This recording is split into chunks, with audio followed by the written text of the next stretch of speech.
Today on the 1012 Picks Pod, myself and Chase A. Kiddy are joined by Gary G3 Garrison. Absolutely fantastic betting Substack. He's going to join us to make picks for every Big 12 game in Week 1, minus, of course, the FCS games. That includes Baylor versus Auburn, Utah at UCLA, Colorado versus Georgia Tech, and Cincinnati versus Nebraska. Absolutely fantastic slate of games. Cannot wait to dive in and talk Big 12 football for Week 1 coming up on the 1012. Halliday presents, in the red corner, the undisputed, undefeated Weed Whacker Guy. Champion of hurling grass and pollen everywhere. And in the blue corner, the challenger, extra strength Halliday. Eye drops that work all day to prevent the release of histamines that cause itchy allergy eyes. And the winner by knockout is Halliday. Halliday, bring it on. New season, new chaos in college football. Let's go! Big stage, big opportunity. This Labor Day weekend, the wildness lives on ABC, ESPN, and the all-new ESPN app. What a way to start!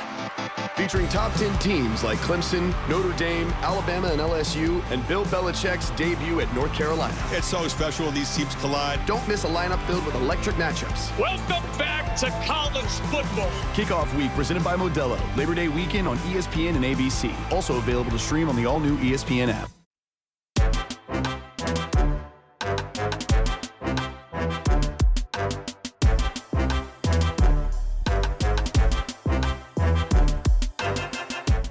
Welcome to the 1012 Picks Pod. We are here to make picks for every Big 12 game this weekend, minus the FCS games. When I say me, it is myself, Phillip, Slavin, and my good friend from BetMGM, our pro picker, Chase A. Kiddy. Chase, welcome back, bud. Phillip, do you ever have one of those days where just literally everything is happening? Because that has been my Tuesday this week. We got baby surgeries, we got fantasy drafts, we got Reddit affiliate meetings. Just I'm everywhere today, so I'm happy to close the East Coast day out over here with a little Big 12 talk. Chase, welcome to parenthood. Yep, like that's the. It's like your days. I don't ever like to judge anyone at any age's opinion on like how busy their schedule is, because it's all a matter of perspective. But I always laugh when I have like coworkers who are single and don't have kids who are like, man, I had a really hard time getting up this morning. I was really busy lately. And I'm like, I bet you are really busy.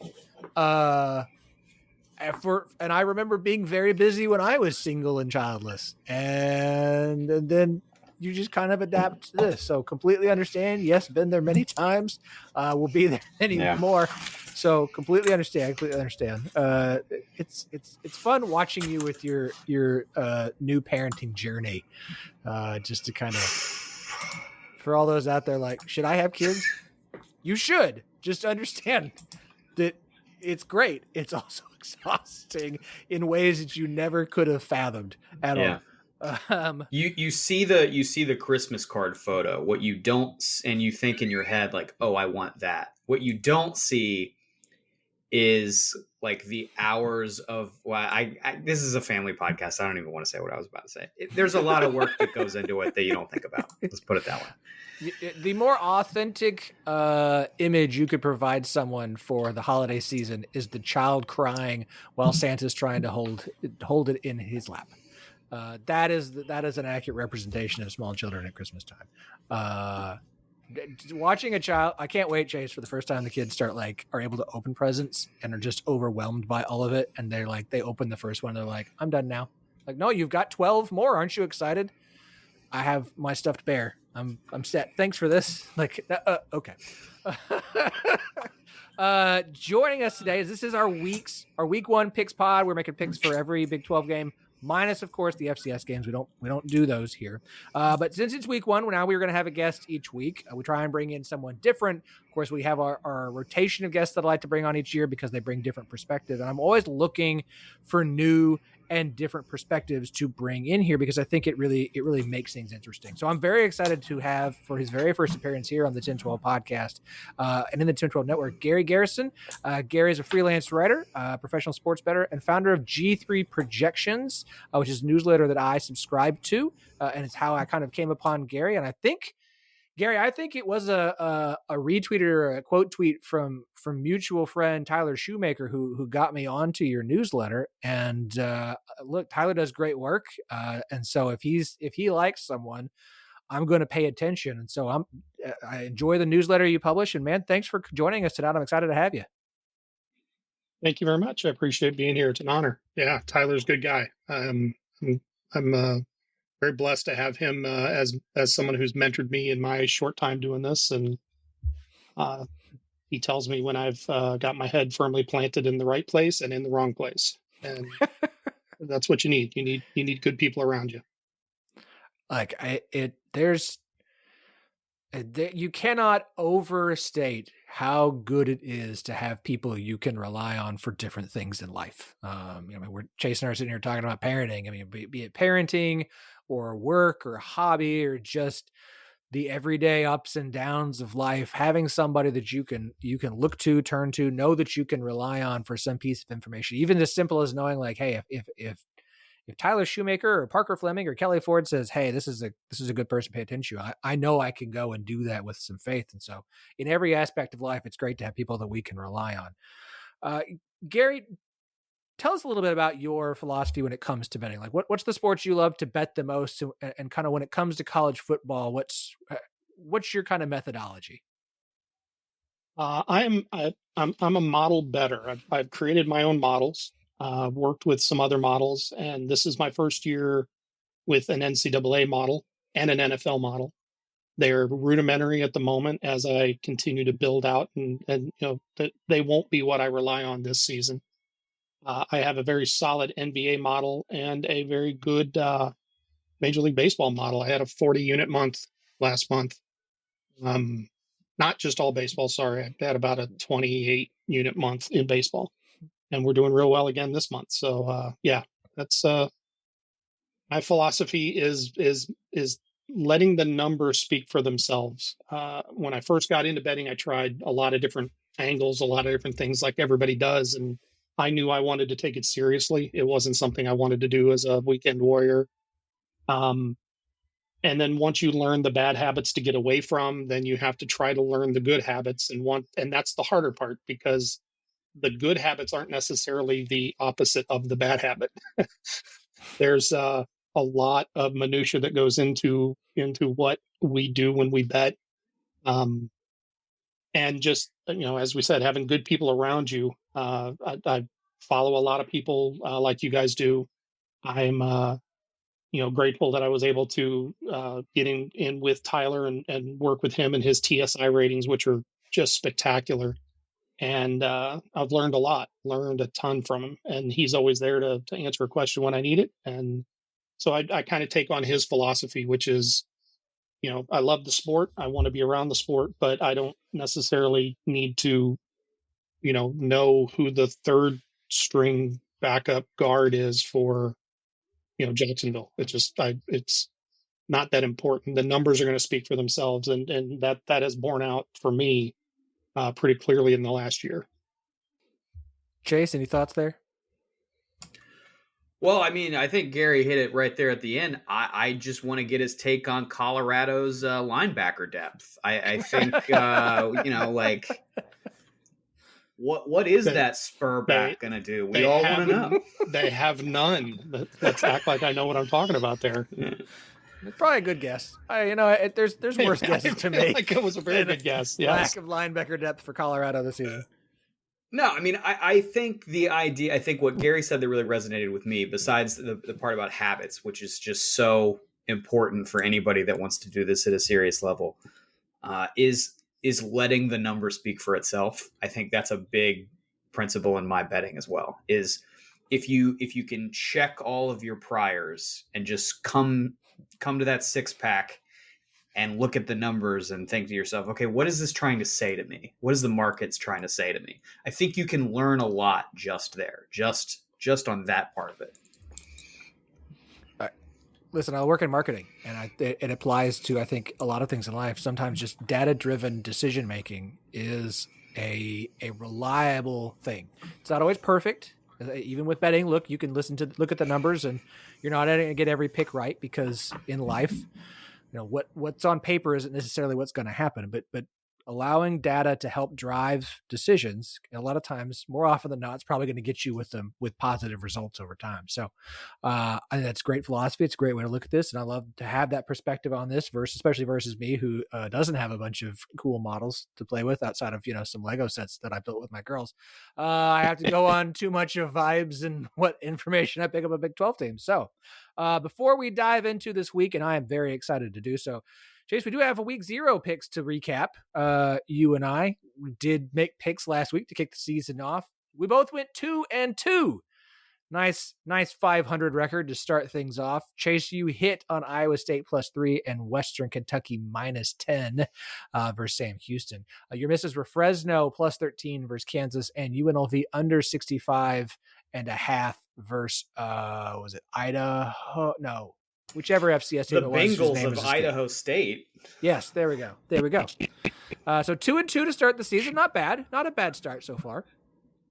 Yeah, it's not a bad start, especially for week 0, because you really have a lot of forced action there. I did punish myself a little bit by jumping in both feet first and mandating my 2 picks, because if I only would have played that Western Kentucky number, you'd be sitting here at 2-1 feeling pretty good about it. But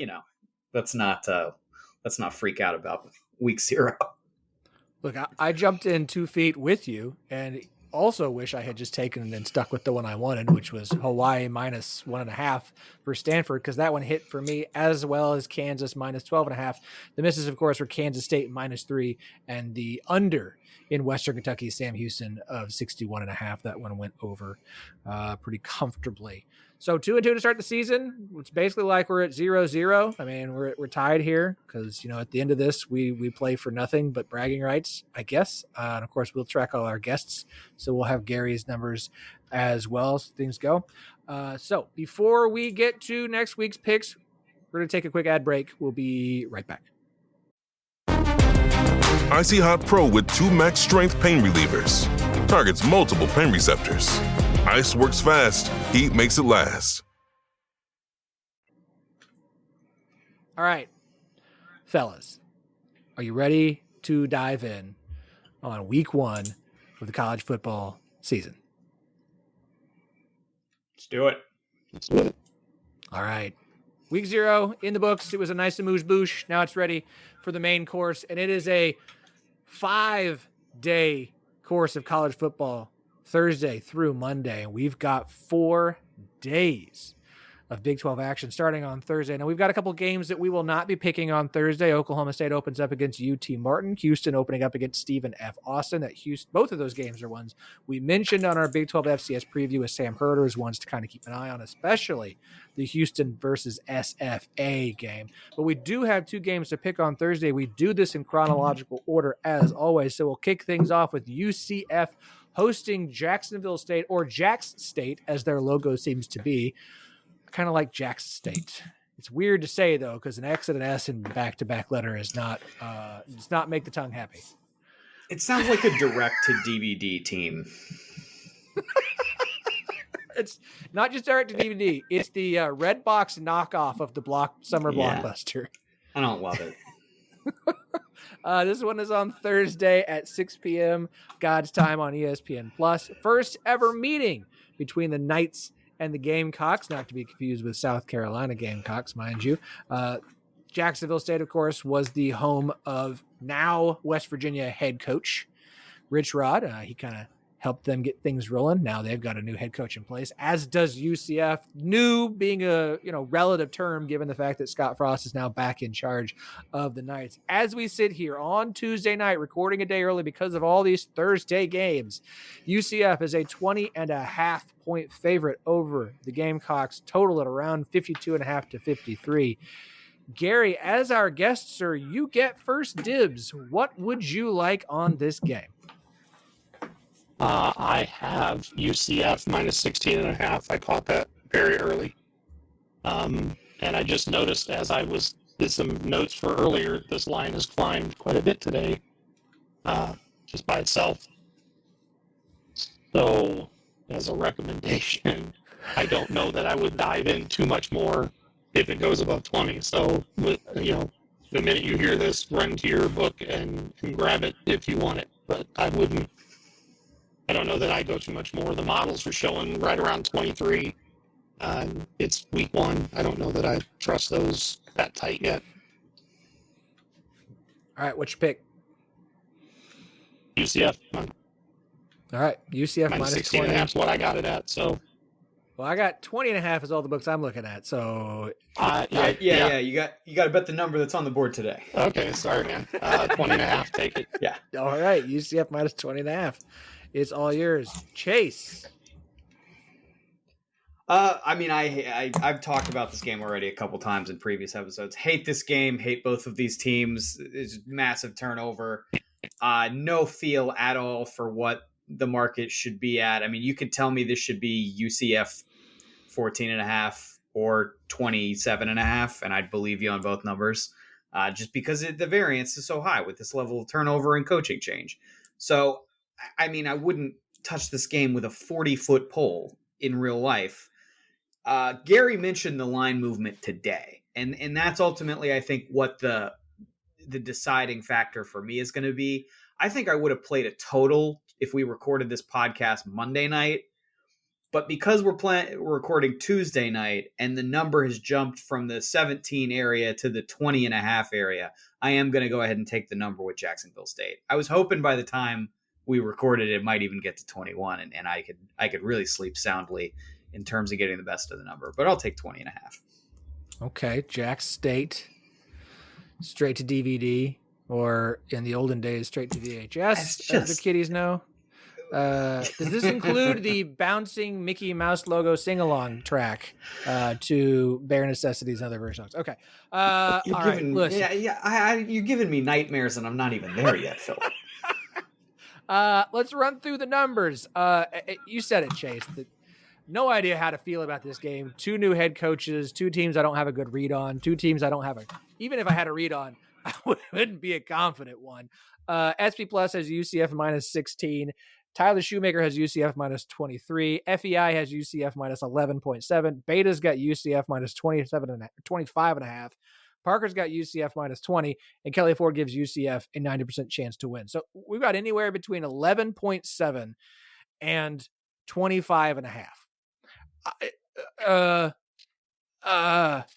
The only consensus thing I can find in the numbers that makes me go, okay, I'll pay attention to this. For the most part, it's not consensus. It's close to consensus. Total right now at 52.5. SP Plus, T-Shoe, and FEI all project for a higher score than that. Parker's got it at 42, and Beta didn't have a score total for it. It's a week 1 game with 2 brand new head coaches. Like the quarterback named to be the starter at UCF is not either of the 4-star recruits that are on campus right now. It's I believe the FAU transfer. I don't know what to expect here at all. Not even a little. Like if you told me that the game outcome of this was UCF 17, Jax State 7, I would believe you. If you told me that the final score was 56-40, I would believe you. If you told me it was anything else, like you just throw a dart at the scoregami, and I'll believe you that that's the final score of this game. So I am going to wonder if there's a lot of points scored by 2 teams whose maybe the offense isn't great, but by 2 teams whose defenses I have no reason to believe are going to just come out there and do much of an actual stopping of either team. Honestly, the offenses are going to do all the stopping, if anything. I'm going to take the over in this one, since I can get a 52.5 still. I'll take the over 52.5 in UCF Jacksonville State. All right. Big game on Thursday for the Big 12. There's so many layers to this game now after the news that came out today, which we have to talk about. It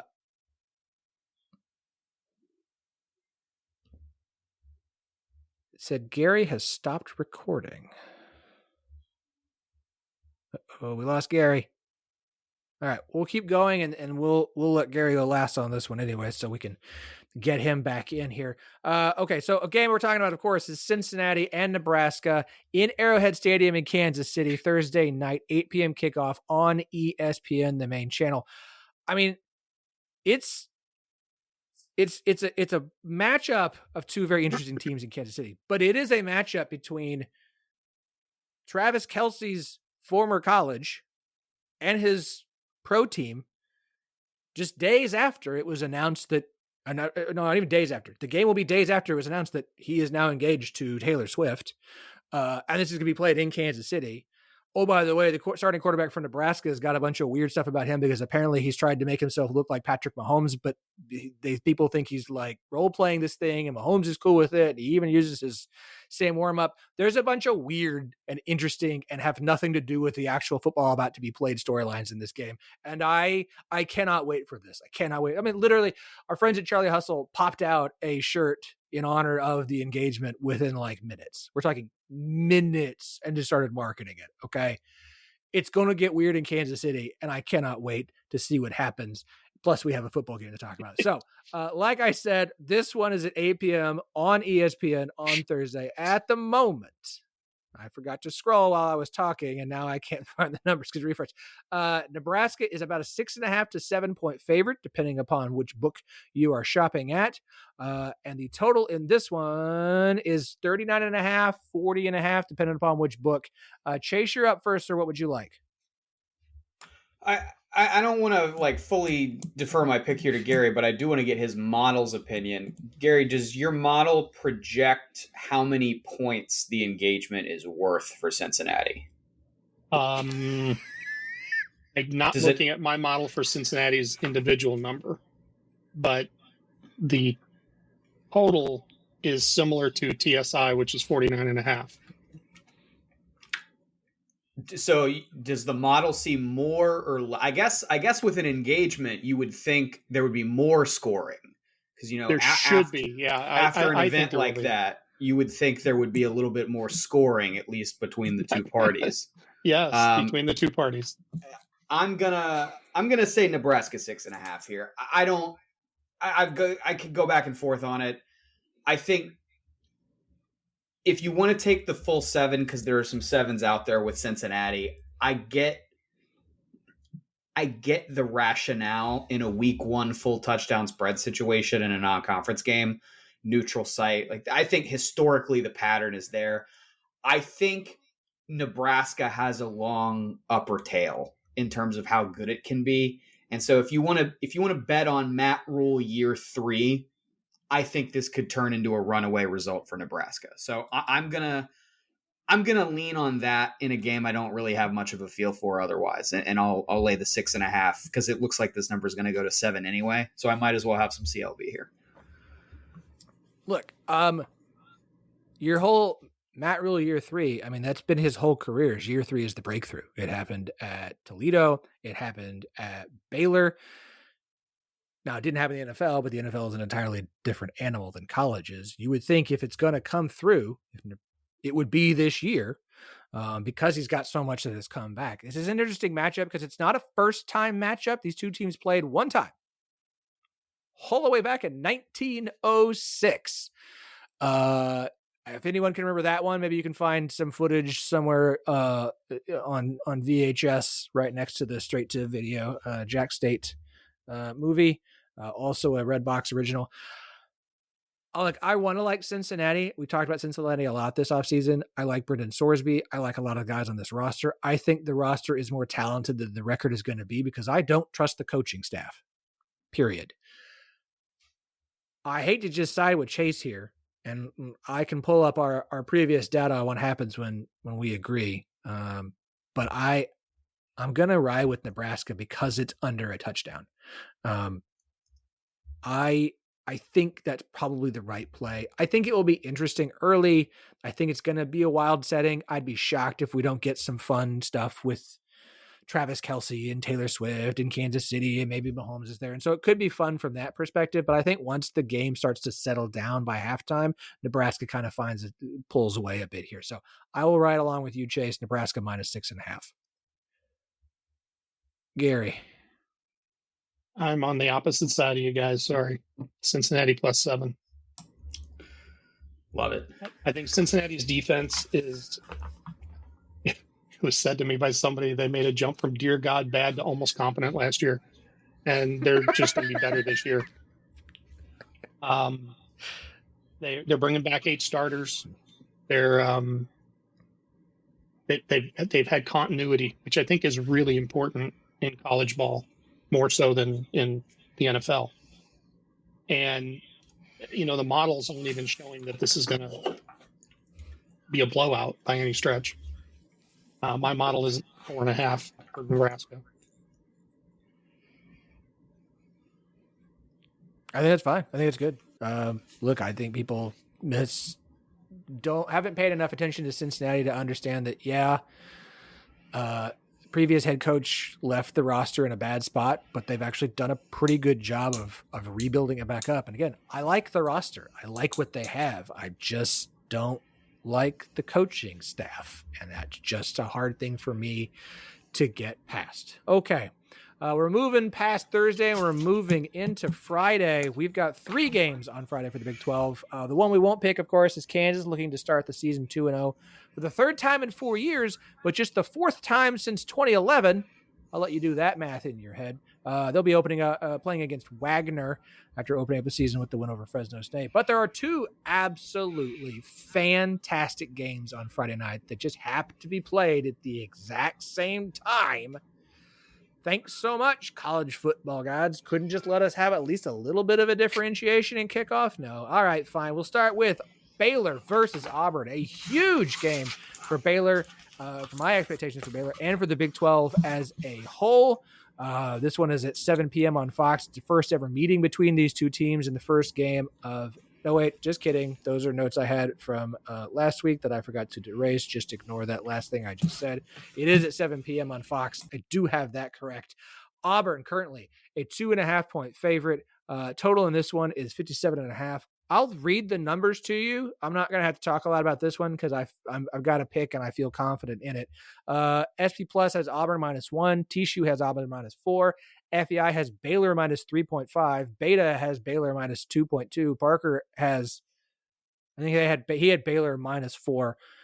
Kelly Ford gave this Baylor with a 50% chance to win. So it is a close projection. So at this point, it's who do you think you're going to see to win this game? I'm taking Baylor to win this game. I don't believe in this Auburn team. I don't care. I do believe in this Baylor team. I think that they're very underrated heading into the season.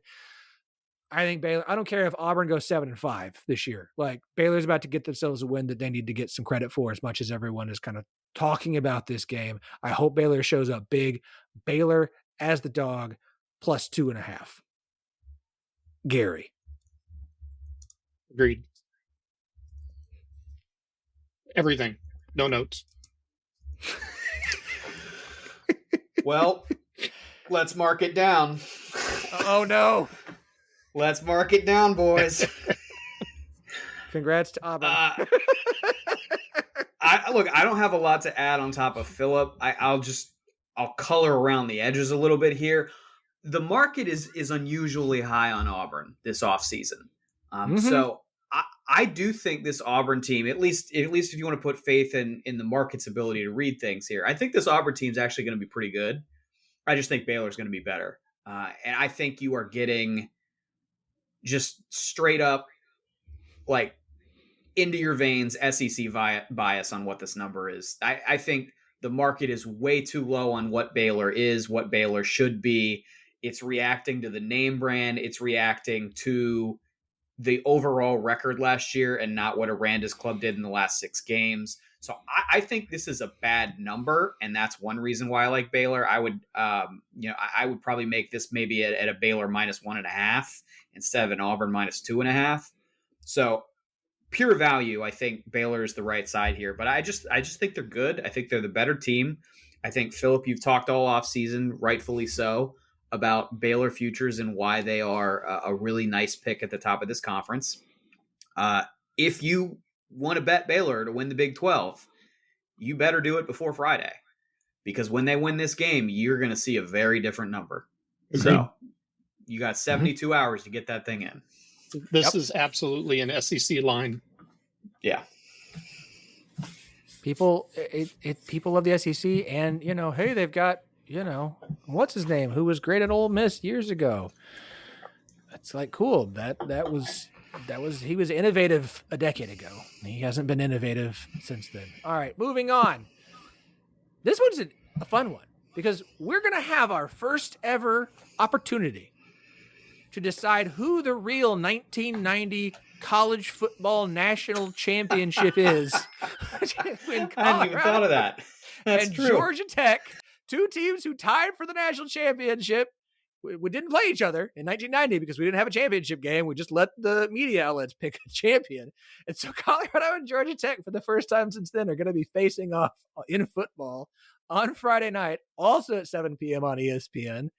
This is just one of those like sneaky under the radar good games where neither team's ranked, but I'm very intrigued by this game because it could be awful. It could also be really, really fun if Colorado isn't just a complete rebuild project after last season.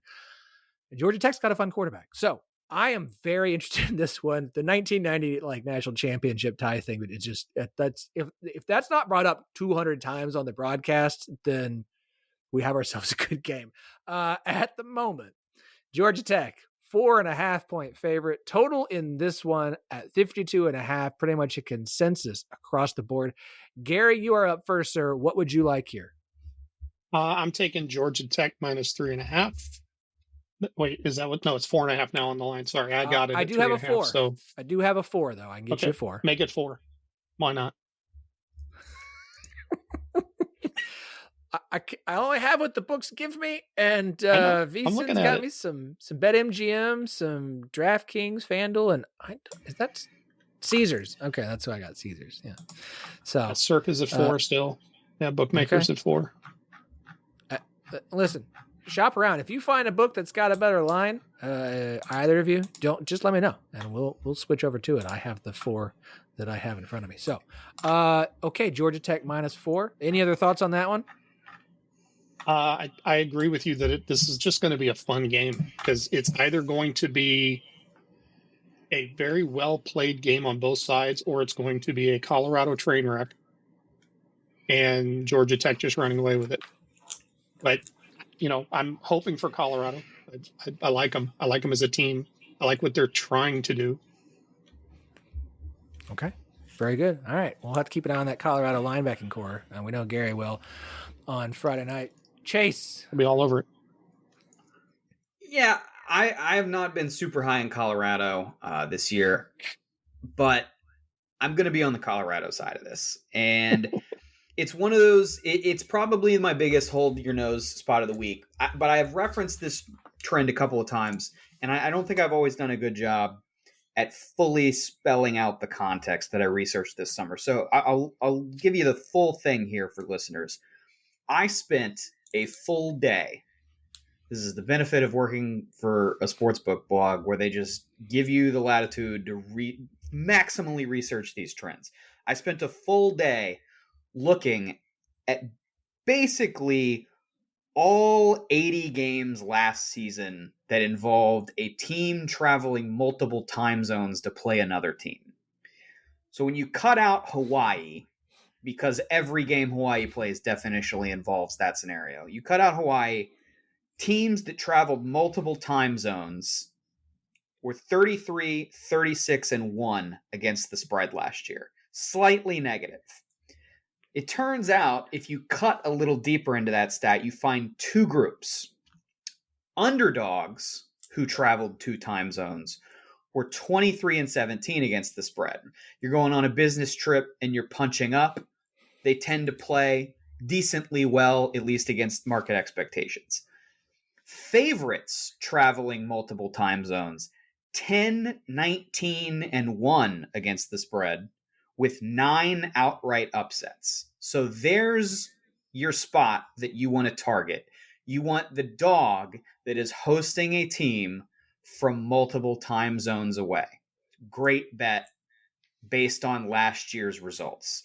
That's what we have in this game. Colorado, Mountain Time, hosting Georgia Tech, East Coast. That is 2 time zones. So I am going to play the trend here. Not a huge trend better in general. And I really like Georgia Tech, and I'm not crazy about Colorado, but I'm going to set all that aside, and I'm going to take the 4.5 points with Colorado. Okay. I like it. We'll run through the numbers. Oh, go ahead. I was just saying, that's a good note. That's good to know. I'll run through the numbers real quick. SP Plus is Colorado by 0.4. TSU has Georgia Tech by 4.5.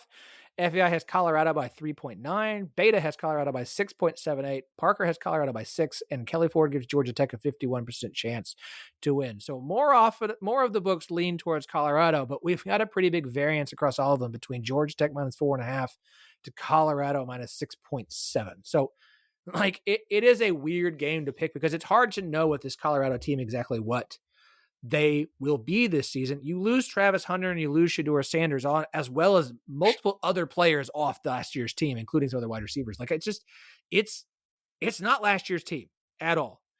They named Caden Salter the starter, at least he's expected to start. Liberty transfer. I'm very excited to see what he does there in this system. The other thing of note, and I'm curious, Chase, your thoughts on this, because obviously it's hard to take the stat is Colorado as a dog against the spread since 2023, when Coach Prime took over. Colorado is 9-3 against the spread.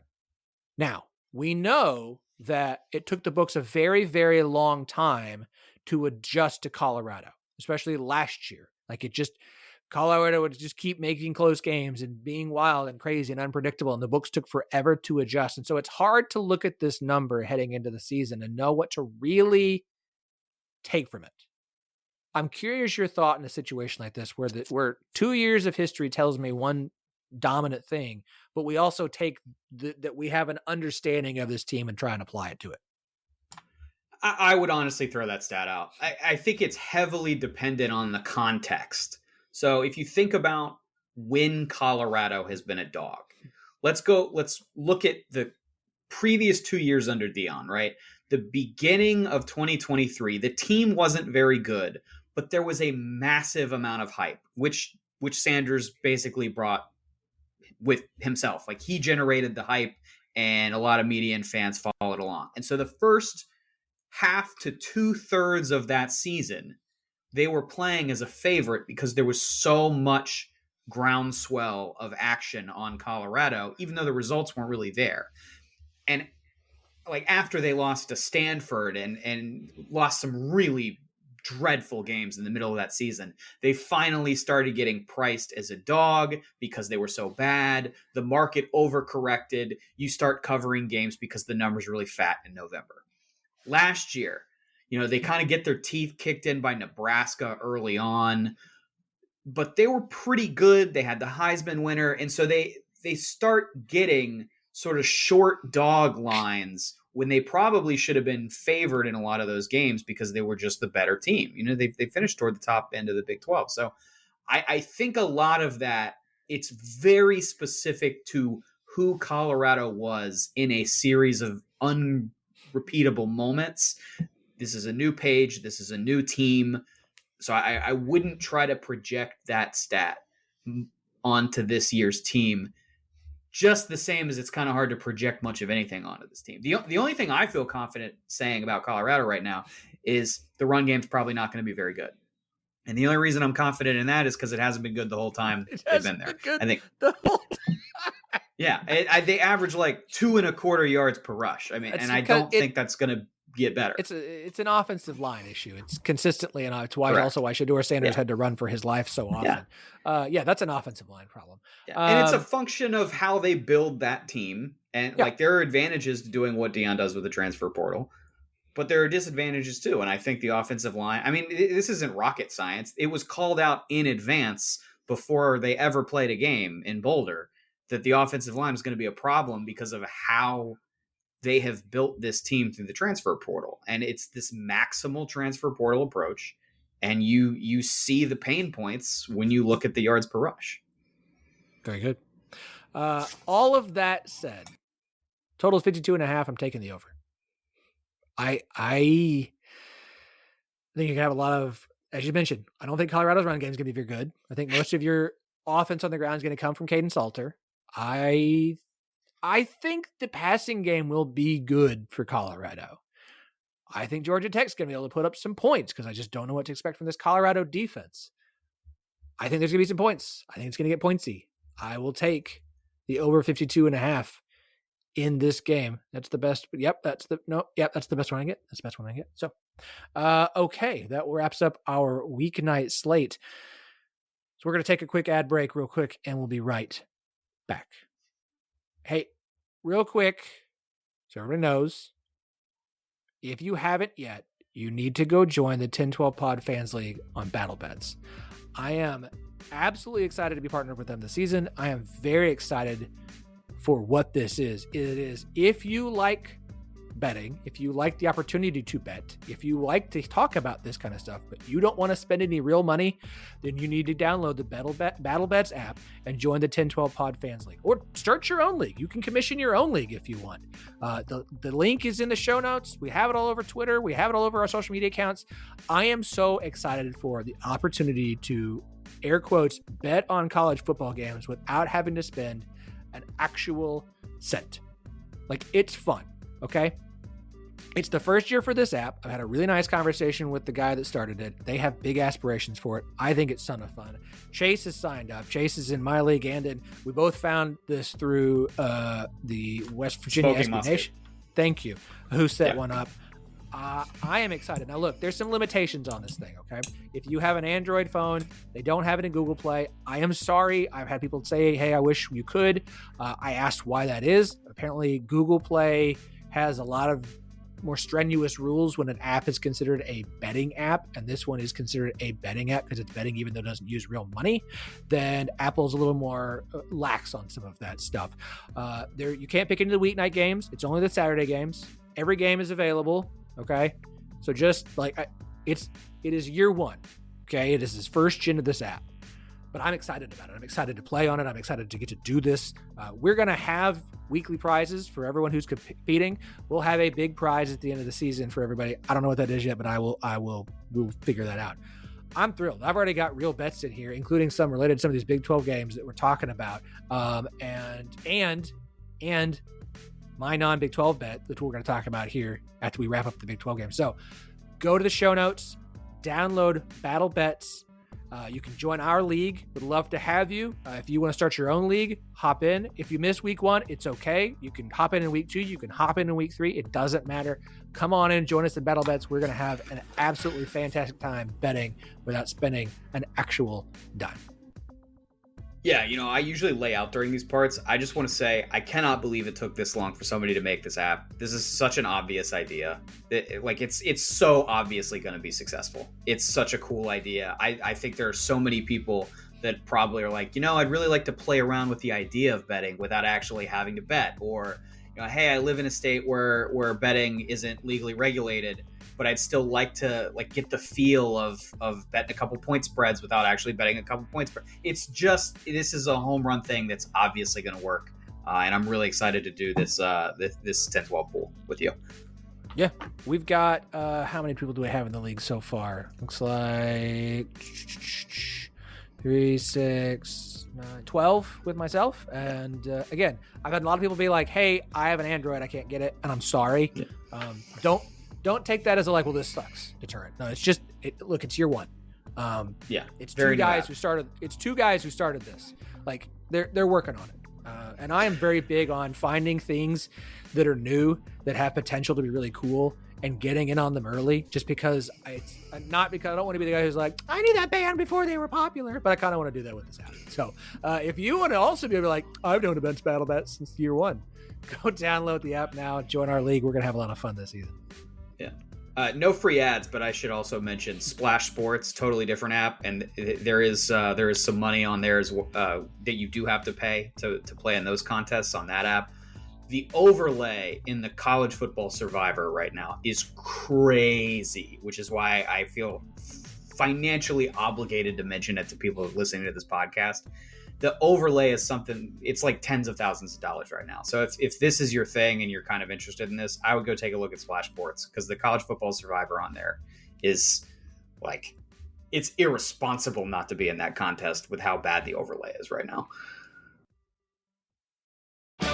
This episode is brought to you by Netflix. Becoming the most valuable sports franchise in the world doesn't happen without risk. A man who's willing to bet it all, and the players ready to make their own luck. America's Team, The Gambler and His Cowboys, is the story of the 1990s Dallas Cowboys and Jerry Jones's impact on NFL history. Featuring interviews with iconic 90s players and more. Watch America's Team, The Gambler and His Cowboys, streaming now only on Netflix.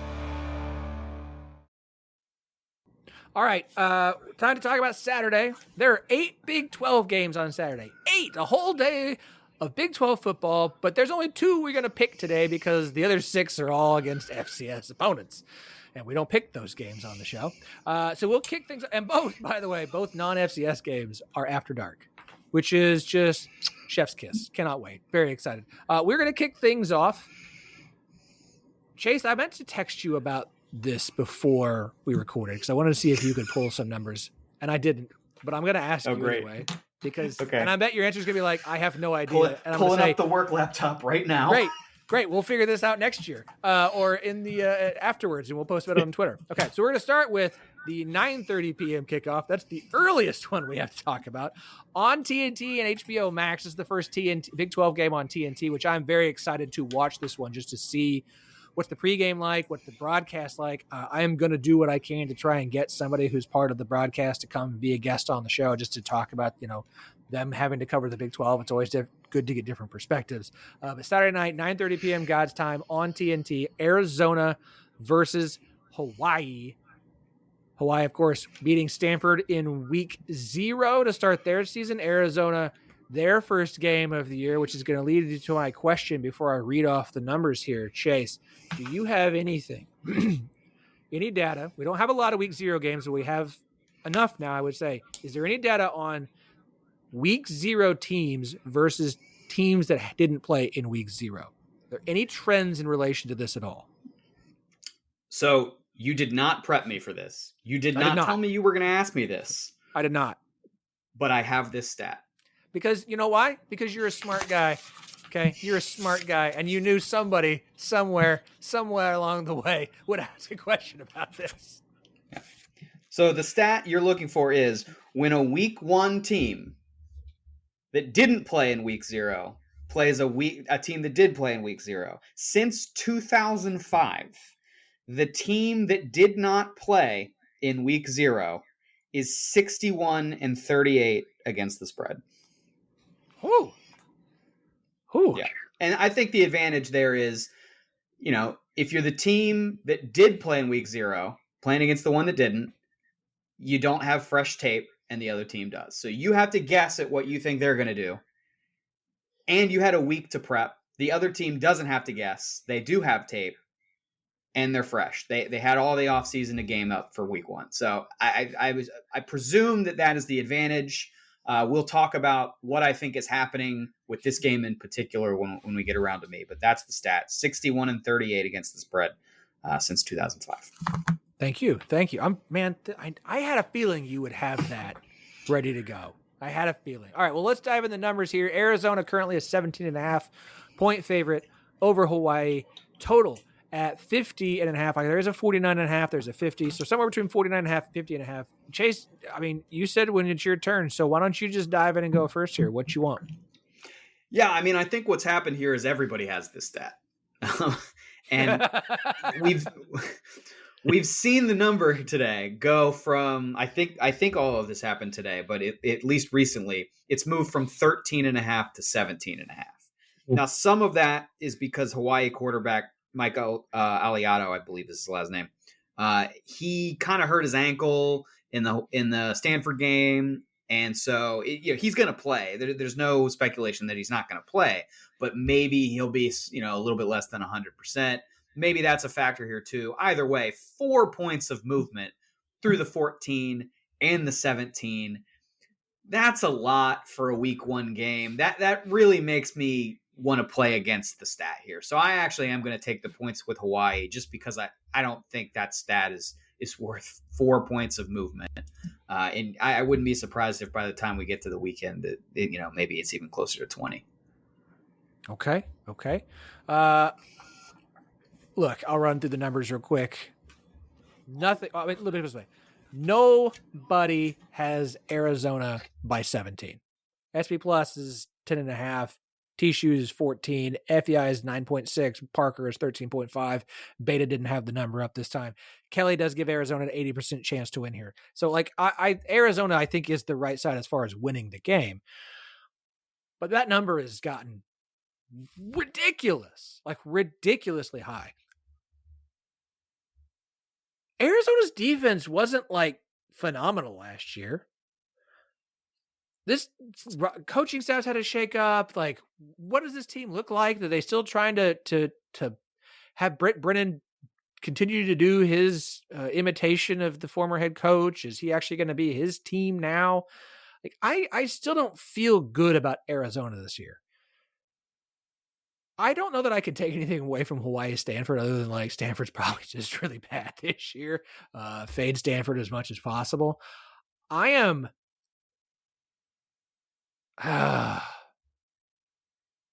It's the half that does it for me.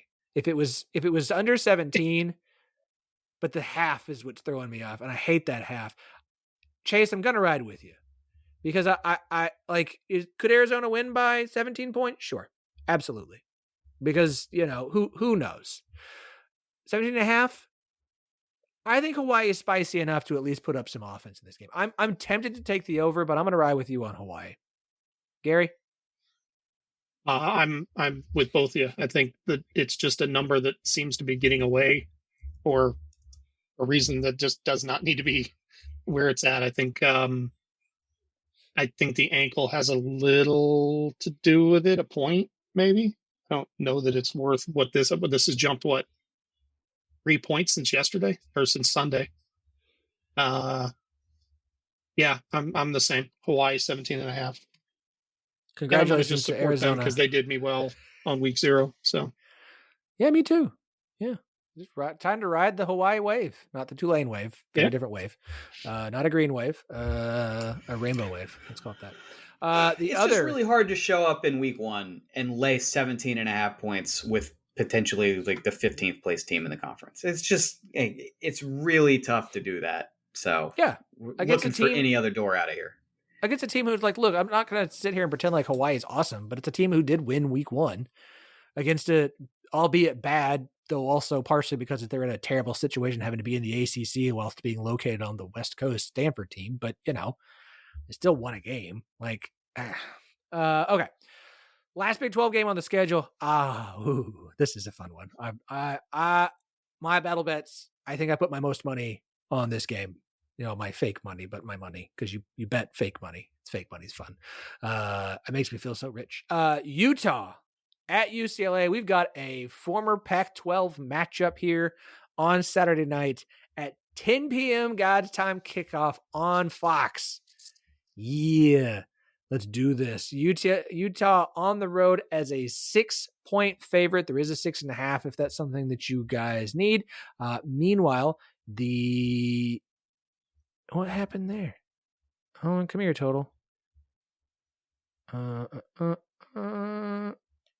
Okay. Total in this one is, there's a 51.5, 52, 52.5. If that's something of interest to you. I am up first. I'll read you the numbers. It's Utah. SP Plus has Utah minus 4.7. TSU has Utah minus 5. FEI has Utah minus 1.2. Beta has Utah minus 4.78. Parker's got Utah minus 7. Kelly Ford's got Utah with a 62% chance to win. 3 out of our people's totals are in the 40s. Parker's got it at 55. Look, I'm taking Utah and I'm taking Utah minus 6. I've said this for the last few weeks. There's no reason to believe Utah's defense is going to take a step back. There's every reason to believe this Utah offense should at least be competent, and it has not been that for 2 years. So let me just say, this is going to be, I think, a good Utah team that is contending for the Big 12 title at the end of the year, amongst who knows how many other teams. But I think this is going to be a good Utah team versus a UCLA team where the vibes are real bad. The media was reporting on wide receivers at practice injuries, and the coach said, get out of here. And it's like banished media from Utah scrimmages and practices. Okay. Or from UCLA scrimmages and practices. That's not a good vibe. Also, there's a good chance they don't have their top 3 receivers in this game. They're not going to have their number one. There's a very good chance number 2 and number 3 aren't playing in this game. So you got bad vibes. Your top 3 pass catchers are out. And I got a Utah team coming in who's going to still be good defensively. And I can't wait to see what this offense is, even if it's a little slow at the gate where they get things clicking. Yeah, give me Utah to go on the road and win by more than a touchdown in this one. Gary. I'm going to switch a little bit and go with the under on this one. Ooh. That line is a little squirrely right now. It opened at 51, went up to 52, dropped down to 50 yesterday, back up to what you just said, it's 52.5. I got a 52.5, yeah. Yeah. I think that's going to go under. My model has 47 and T-Shoes at 43. 50 feels like a stretch. 52 definitely feels like a stretch. So give me the under.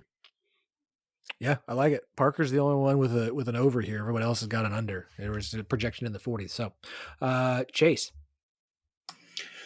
I have Utah written down in my notes, but I'm going to play a little game theory here with Phillip, and I'm going to take the under as well. I really have a hard time believing that UCLA is going to score a bunch of points on this Utah defense, especially with some of the challenges that you outlined, Phillip. So I'll go with the game theory play and do something other than Utah -6. I'll take the under. Thanks. Appreciate that. And by the way, you must be on VSiN because I think I heard you say that was the last Big 12 game of the week. It's not. I'm sorry. Okay. I have to sit cross-legged on a hard floor. Okay. And so after a while, the blood flow starts getting weird and my brain stops functioning after a while. Also, I just swear thought you when were I on do this VSiN show, because VSiN doesn't have the TCU game up. So I just assumed it was that. yeah, they do. It's there. I see it. Huh? I have it. Your blood flow didn't even enter my mind. Listen. It's sometimes when recording the show, it's the scene in Old School where Will Ferrell is doing the debate and just blacks out. That is me sometimes while recording. Like it's just whatever flows out. I have to go back and listen because I'm not sure what I said. Yes, you are correct. We actually end the Big 12 schedule and the college football schedule for week 1 on Monday night at 7 p.m. God's time on ESPN with TCU traveling to North Carolina. Guys, remember the last time TCU had to open up against let's call it a celebrity head coach at a new school? Didn't go so great when they did that against Colorado. Could we have a different situation with Bill Belichick, his very young, pregnant girlfriend? I don't know what the relationship status is, but she's pregnant. He's going to be a father. Whoa, I missed that. Oh, yeah. Same. Yeah. I guess the engagement makes more sense now. Either that or I got fooled by a tweet, which is also very possible and why you shouldn't. I'm going to say this. Everyone's like, no, it's not true. Like, how did you think that was? Look, I don't know. That's what I thought I saw. Again, blood flow. TCU currently a 3.5 point favorite on the road on Monday night. Total in this one. Don't move around on me again here. 56.5. Gary, I believe you're up first here, sir. What would you like? I would like to not have to do this game because, man, North Carolina the expectations are going to be so off the chart. If we thought it was big for Dion, there's nothing like what you're going to see in North Carolina. It's just what's going to happen. Is Carolina going to come out and play like the Brady years, or are they going to come out and just be formerly North Carolina? I know what I'm taking. I'm taking TCU. You said it's 3.5. Let's go ahead and do it. I got the line lower, thankfully. Yeah. I don't know. I don't like this game at all. I'm going to watch it and enjoy it, but I don't like it at all. No, she's not pregnant. So forget me. Just I'm not going to edit it out because I don't want to put that much effort into it, but y'all, Jace, what do you want here, man? I am glad that we mistakenly announced that Jordan was pregnant because it does again. Is it Jordan? Family show. Self edit. I thought it was Jordan. It's Jordan or Jordan. Oh, it's Jordan, but all right. So Phillip doesn't listen to Pablo Torre's show. That I learned that today.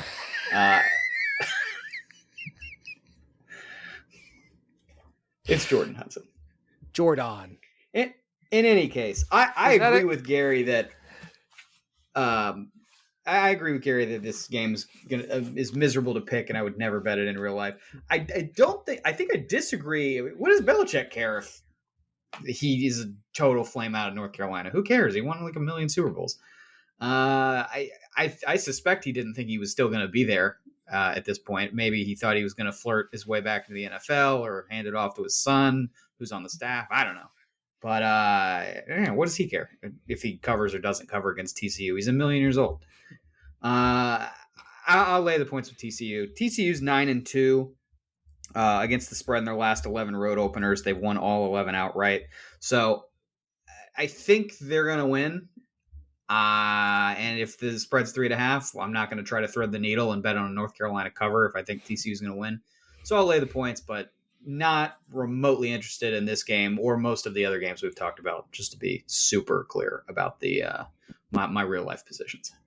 Yeah, reminder everyone, we have to pick all the Big 12 games. Yeah. So take that with a grain of salt. If you're like, I'm going to use their numbers and go bet for real, like we do not condone that. Don't come at us if that blows up in your face. Yeah, I mean, TCU feels like the right side. I think they really flew under the radar with how good they actually were by the end of last season. I think Josh Hoover is one of the least talked about Big 12 quarterbacks that could be really good this season. There's like 7 of them. I mean, everyone just talks about Sam Leavitt. I think Josh Hoover could be quite good this year. Like TCU feels like they should go on the road, and maybe a weird start because you just don't know what to expect from North Carolina, but should pull away. And at 3.5, like, sure. Could I also see UConn being, or not UConn, UNC being good enough or weird enough to give TCU some problems and they only win by 3? I don't know. Here's where I'll go with this.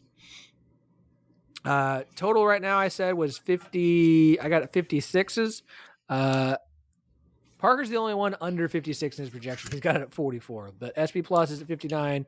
TSU's at 59. FEI is at 57. I'm going to think this one gets weird.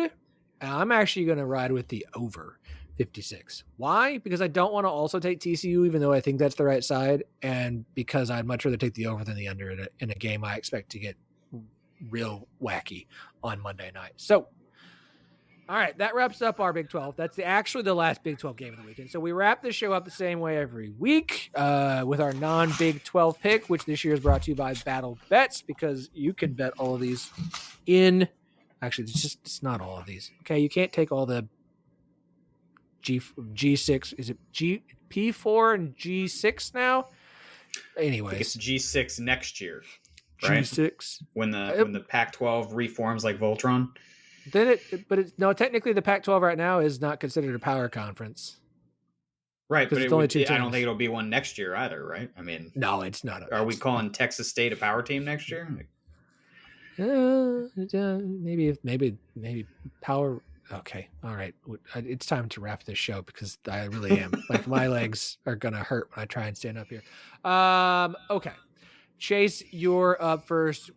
Anything on the board? What do you want to take? Yeah, I've got a lot of positions at this point for week 1. I think one thing I do pretty consistently every year is probably bet about 4 too many games in week 1, and just the card gets a little long there because I see too many options in my what's the betting equivalent of my eyes are too big for my belly. But I'm gonna roll here where I really need to pick one off my card to get a win. I'm going to roll with Georgia minus 39. I just think this Marshall team is going to get murdered. I am so levered in both directions of the Huntington exfiltration last season. So I've talked many times about all the Southern Miss stuff, but the other half of that is Georgia just winning 63-0 against this Marshall team. And I think that's what's going to happen more or less. So give me the Bulldogs. That is disgusting. That is sick. You're a sick, dude, sick they man. might cover this in the first half. Okay. That's fine. Chase, I assume we're going to have your week 1 bets, and we'll make sure to post the link in the show notes once those drop. Do they drop on Tuesday or Wednesday? Yeah, typically they drop like, I'll kind of leak them out. I get a couple that I really like out early in the week, and then I updated it as I add more to the card throughout the week. So definitely they'll be available by the time this podcast goes live, which is usually Thursdays. I'll only add this. Always check the numbers early, because you just don't understand, if you're not a regular bettor, how much value you're going to lose between Tuesday and Saturday. I sort of vaguely referenced last week a couple bets that I had recently added to the card, and one of the ones that I name checked at the end of the podcast was the over in South Carolina, Virginia Tech. And I mentioned I got it at 48.5 that day. It had already gone to 49.5. If you're listening and you like that bet, maybe go take a look at it now, because it's going to keep going up. A week later, Tuesday night, what's it at now? 52.5. So you're losing 4 points of value relative to where I bought into the market. So, where you buy and the number you get is so foundational if you're trying to be successful in this. And it's a great real life example of that. All right. Gary, I'm going to let you go before me. Hopefully you won't pick mine, but what would you like today, sir? I am really pimping hard for the Akron, Wyoming game. I really, I don't know why I like this game so much, but I don't either, but that's awesome. I've got it at a good line, I think, is what I'm excited about. But because it's now currently 6.5, I'm going to stick with it. Just take Akron plus 6.5. Is that where the line is? Let me look real fast. I've got a just 6.5. to make sure. No, I do. Yeah, I have a 6.5. 6.5, and that line keeps coming down because I got it at 9. All right, that is Georgia minus 39, Akron, Wyoming.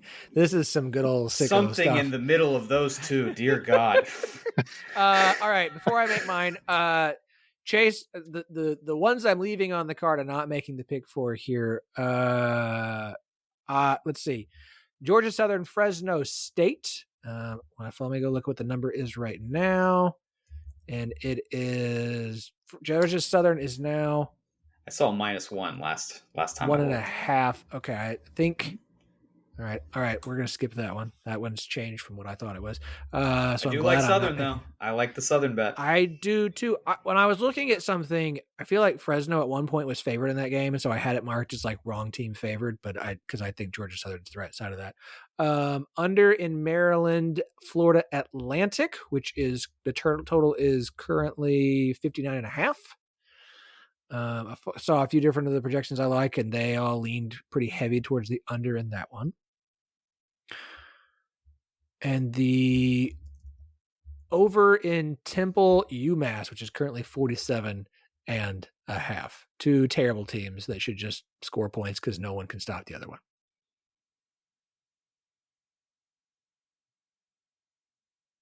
Okay. No thoughts? Thoughts? No. Okay. I mean, I don't have anything for you on those totals. I mean, you don't want to look. Can't remember again. Akron, Wyoming, and Georgia minus 39. You can't have anything on Temple, UMass. Come on. Man. I mean, I can speak much more clearly to the Akron game because I have that Akron win total under. So I can talk about that game. I can't tell you anything about Maryland unders in week 1. All right, I'll make my actual pick now. I do not think that Tulane is favored by nearly enough points against Northwestern. They are a 5.5 point favorite. Both Tishu and Bill Connolly have them as double-digit favorites in their projections.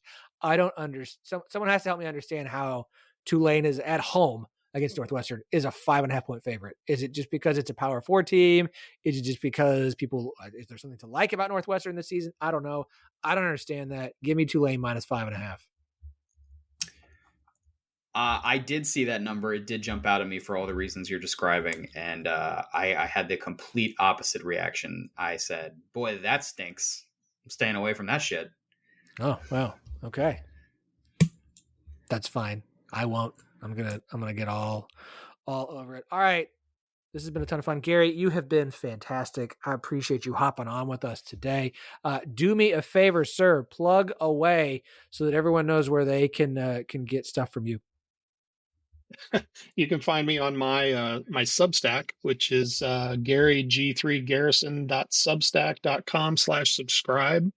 I'm on Twitter, TripsG11 _ some reason I had to do that. And Blue Sky, Threads, all of them, pretty much the same handle for every one of them. We will drop the Substack link in the show notes. If anybody wants to go check those out, like I said, I am subscribed and I enjoy checking those out, especially now that I don't look as much when it's baseball because I don't really care about baseball. But now that we got college football numbers and stuff going up, I'll be checking that email that drops into my inbox on the regular. Chase, when it's ready, shoot it to me. We'll update the show notes to make sure we've got your picks for week 1. Y'all, enjoy the games this weekend. We'll make sure we've got timestamps in here so you can skip Thursdays if you're listening on Friday, or skip Thursday, Friday if you're listening on Saturday. Don't forget to download the Battle Bets app. Come join in. Let's have some fun. And we'll talk to you again on Monday.